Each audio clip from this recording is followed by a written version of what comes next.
This is the Ryen Russillo Podcast, presented by FanDuel. This is going to show some real versatility here, folks. So we got Kevin Clark today. We will talk a lot of NFL.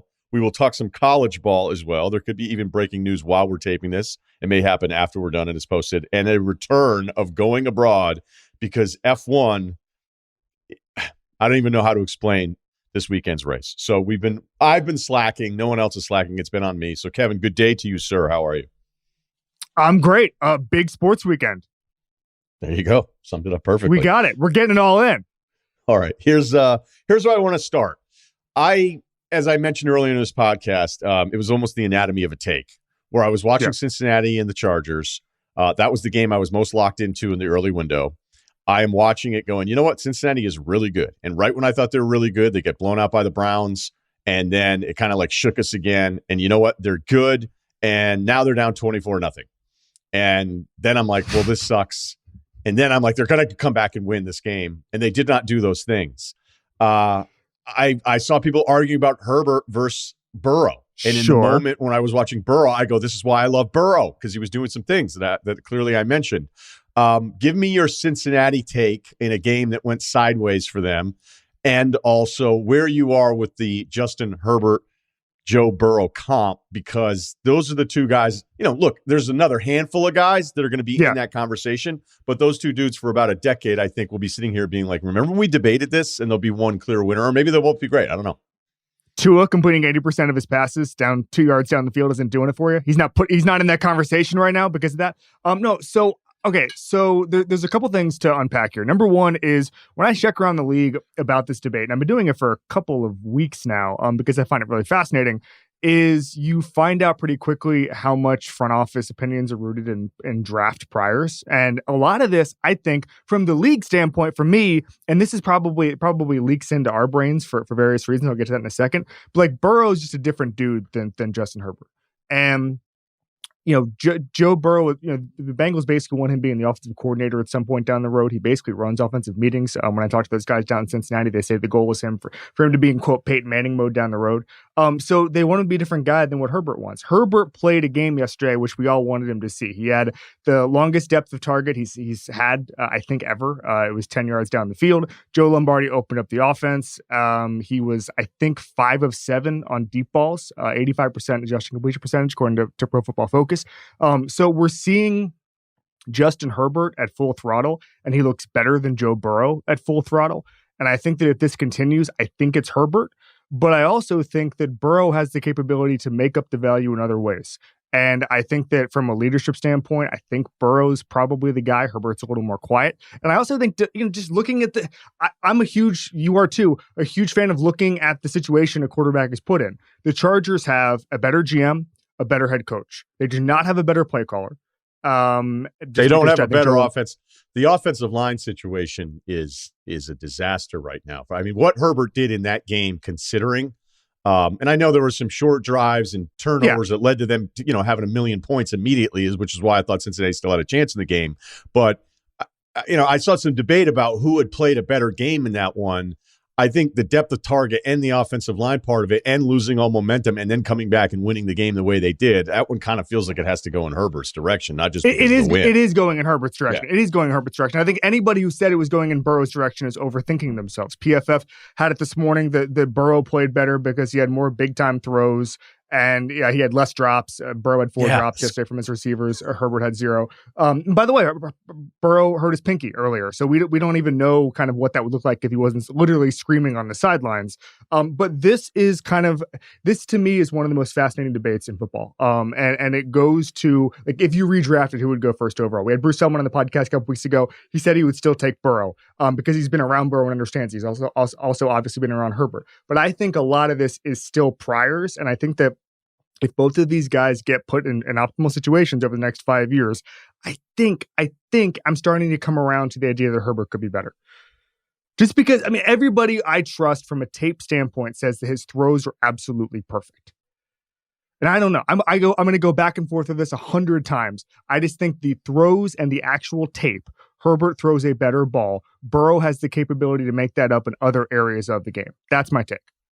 Yeah, and that result was huge because both teams are 7-5. Chargers are the 6th seed. Cincinnati's the last seed, is a 7 seed. And Cincinnati has the tiebreaker over them right now because of that head-to-head. But when I look at Cincinnati, when I think, okay, other than yesterday in the Browns game, they've been competitive in every single game.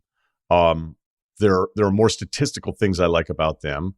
Baltimore almost ended the day with a 1 seed again, and the last month has been brutal for them. Lamar, I thought, sucked again yesterday, and I think I'll just transition to that. And Tennessee, like the 8-4 is irrelevant because it doesn't really matter here. So I still think I'd put Cincinnati ahead of like 3 teams that are ahead of them right now, although it just feels stupid saying it after the Chargers part of it. And I'm glad you brought up the Burrow thing because, as I mentioned, again at the top, it was clearly a problem. It wasn't just the dramatic yelling. I mean, when he's handing it off with the other hand and he was doing some of the ball handling stuff with the offhand, you're like, okay, this is a problem here. I don't want to stay on it then. Let's just go to Lamar because, right when I started giving Lamar all this credit for some of the things that he was changing about intermediate throws and how he was realizing he was being defended.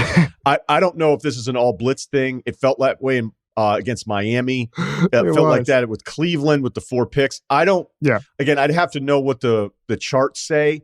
I don't feel like it was just full out blitz all day from Pittsburgh the way it was in some of those other games. And I know he got the last touchdown to almost get him the win with a 2-point conversion. But what's going on with Lamar the last month? Okay, so part of it was the blitzes. Highsmith and Watt had career highs in pressures, and that's just going to happen sometimes because of the way Lamar plays. But he was blitzed in the first half, 46% of his dropbacks. Okay, so that is a huge number. Yeah, they were getting after him. The mid range stuff, you mentioned it. It was bad. Lamar was 4 of 8 on medium range targets, 1 of 3 on deep passes.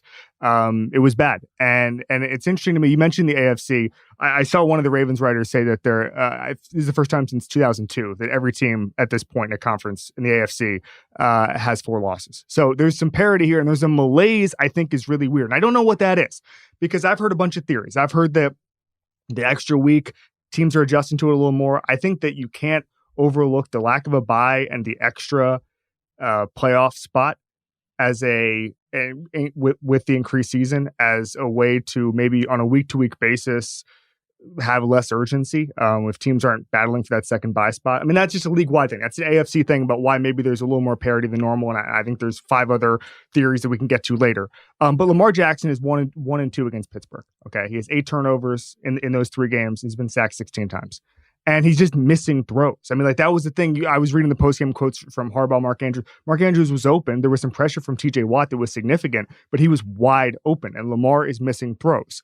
I don't know what that is. I think he's being careless with the ball. I think that when I was reading some of the Ravens writers and Ravens analysts this morning, I think that they, I think Trent Dilfer says it best. Lamar Jackson is not playing kind of bogey golf when he gets in trouble. He's really, really trying to make things happen, and so he needs some careless passes. And I think that right now he needs to learn how to play boring football. I know that's the prescription for like half of the league, especially any quarterback under 30. But I think that there are situations where the Ravens could win games if he just took the short ones a little bit more. And listen, there's a handful of problems here.